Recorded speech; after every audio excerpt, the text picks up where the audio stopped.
Hi everyone, Sandman here. This video is brought to you by a donation from John, and he didn't give me a specific topic, so I'd like to discuss something I recently ran into on Stefan Molyneux's YouTube channel. One of his callers phoned in and started spewing verbal diarrhea all over the place, and it's funny watching Stefan Molyneux reaching up, trying to pull out his non-existent hair, around the 4-minute mark of that particular video.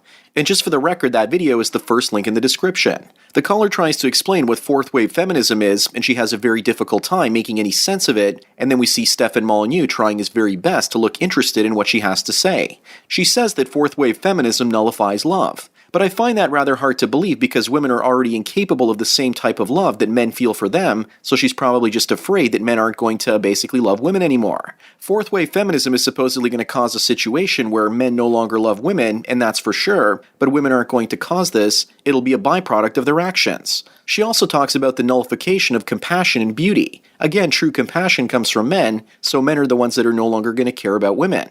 But women these days are less and less beautiful, and that's their fault and not men's. Men have finally drawn the line on the internet. We've gone open Gandalf style and we've said to feminists, you shall not pass into our sacred online male spaces. But women don't seem to care because they're now becoming anti-feminists and they're big fat Buick-sized women pretending to go their own way. But before I go any further into my analysis of fourth-wave feminism, let me quickly define the first 3 waves, so that people know exactly where I'm coming from.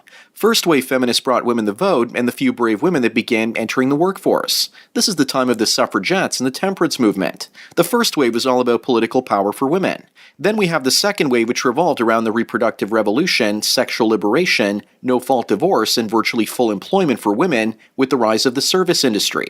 And in the 1980s, the majority of women were working in the West. So the bottom line is that the second wave was all about women gaining their financial and reproductive independence from men. Then we saw the rise in third-wave feminism beginning in the early 1990s. That wave was about the so-called individual movement, abolishing gender role expectations and stereotypes. Essentially, women felt free to dress like short-haired bull dykes that look like Pat from Saturday Night Live. Queer culture also basically grew in popularity. Queer theory started getting in there, and the third wave was all about getting rid of gender roles. I remember a lot of this from my feminist professors in the late 1990s when I was in college. The third wave also talked about rape culture and the pay gap. Gender as a construct was also part of this, and that there were no specific differences between men and women besides what's between our legs and what's on our chests. This is the type of stuff that my professors tried indoctrinating me with back in the 1990s. So the third wave was primarily about women gaining cultural and academic independence to redefine the traditional roles of the sexes, and they started a gender war with men saying that we're all potential rapists and embracing masculine women as healthy and normal. I remember one of my fellow students commenting about my 28-year-old professor back in the late 1990s, and he said that she actually had to work really hard to look that bad, and he was pretty much right. Now we get to the fourth wave, which supposedly came out in 2008 thanks to social media. But social media was well around back in 2005, so why did it take an additional 3 years for it to become active and become obvious? The reason for that is the Apple iPhone and smartphones in general, so thank you to the ghost of Steve Jobs for starting the fourth wave. There were computers in the internet back before 2008, but the interface became easy enough for women to use, and they no longer needed a computer, and they can pretty much carry their lives in their phones and communicate with anyone, anywhere, and whenever they wanted.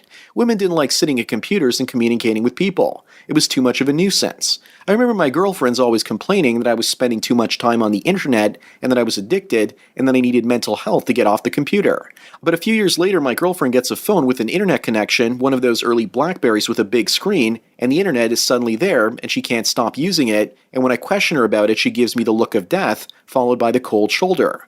Women only seem to have adapted to the use of the internet as much as men once pocket phones allowed them to use the internet with browsers. So by using these new technologies, fourth-wave feminism is about fat acceptance culture, transgendered rights, male feminism, and sex worker acceptance. The typical stuff you're going to see at your average slut walk. You see the 300-pound slut walk sweethearts, the male feminists, the trannies, and also the prostitutes. The three-ring circus is organized, and here come the clowns. Sorry, I mean empowered individuals.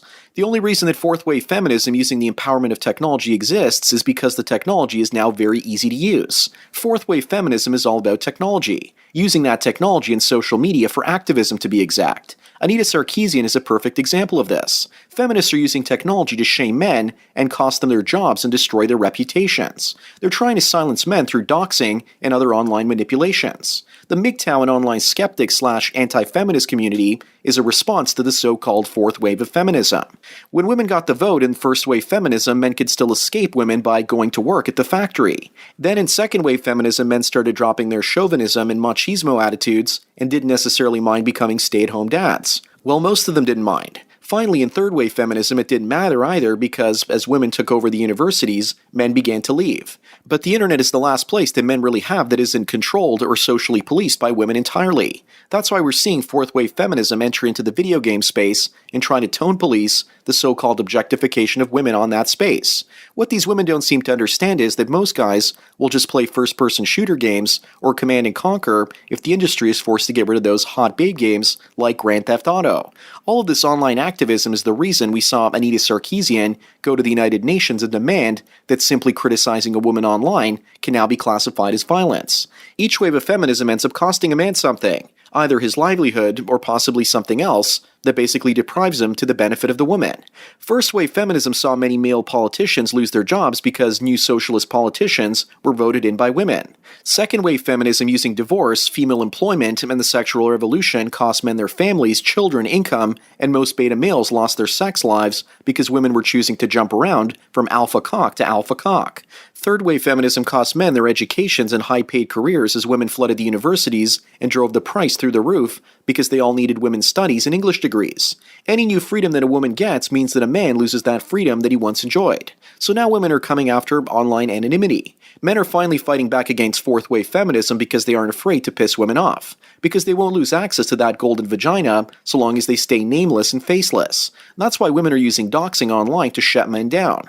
One guy about a year and a half ago said F her in the P on television here in Canada to a reporter on his private time, and he was fired from his public job. That's the one thing we thought we all had, which was our anonymity. If many of the MGTOW content producers had to show their faces online, they would quit and shut down their channels because they couldn't take a risk of losing their livelihoods. That's what this fourth wave feminism is all about. Feminists have taken away men's children, relationships, and now they want to destroy men to the point where they can't get a job anymore for some perceived social injustice. By doing this, you're effectively taking a man and lowering him to the same level as an ex-con because no one wants to hire someone with a criminal record, just like no one wants to hire a perceived sexist or racist because he might actually say something objectionable on the internets.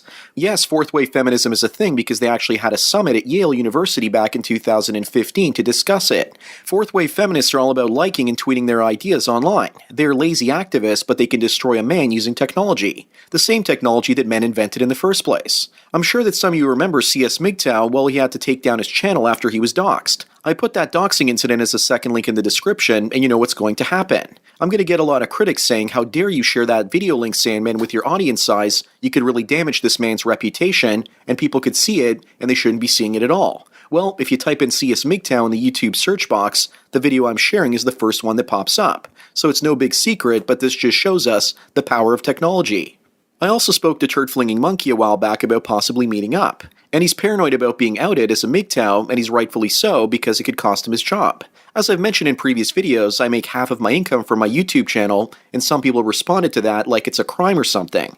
If I was ever fully doxxed, I would begrudgingly show my face, and I'm sure that it would cost me some of my business, but at this point I could pretty much go the way of Venshin, Paul Proteus, and the others who have shown their faces and do the same. God knows my traffic would also probably go up. That usually happens when people show their faces instead of just using their voices. So the fourth wave feminist bitch that successfully doxes me will only make the MGTOW message grow stronger. But fourth wave feminism aims to use technology to unleash social justice and empower women to have the advantage over men on the internet. A male invention used to share ideas. They don't want us sharing ideas unless those ideas are sanitized and go through the right filters. They use shame and online activism to filter out the things that they don't want us to say. Fourth wave feminism is all about taking freedom of speech away from men and only giving it to women. A while back when Carrie Fisher died, Steve Martin, one of her friends, mentioned on his Twitter account this, and I quote, "When I was a young man, Carrie Fisher, she was the most beautiful creature I'd ever seen. She turned out to be witty and bright as well." After Steve Martin said that, many people went nuts online and attacked him and basically forced him to remove the tweet. Many people are saying that they were obviously upset that he called her beautiful before he actually called her bright. But it's deeper than that. Think back to third-wave feminism where women fought for the right to not have gender stereotypes associated with their looks. You can't call a woman beautiful anymore because you're pointing out a gender difference. But apparently 11-year-old almost nude girls can call an Onision beautiful and nothing happens because he's a male feminist. Feminists, it seems, have figured out that if you attack celebrities and silence them, then you can pretty much control the cultural narrative from the top down. The only problem is that alternative media like YouTube are creating their own ecosystems where we can pretty much say whatever we want for now. This is where the final showdown between fourth-wave feminism and male freedom of speech is going to take place. If we lose here, we're going to have to migrate to new places where we can still express our freedoms. That's the way it's always been, and feminists in the 5th, 6th, or even 7th wave, or whatever else there is, are going to follow us there and push towards something else. Molyneux is right, feminism came out of industrialization. Surplus energy brought us feminism.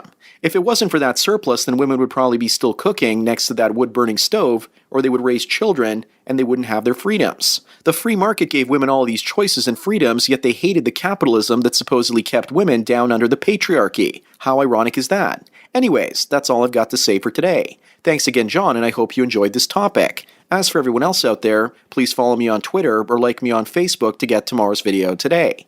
Thanks for taking your daily dose of red pills. And remember, a red pill a day keeps the post-human cyborg feminists away. So enjoy the rest of your day, and cheers.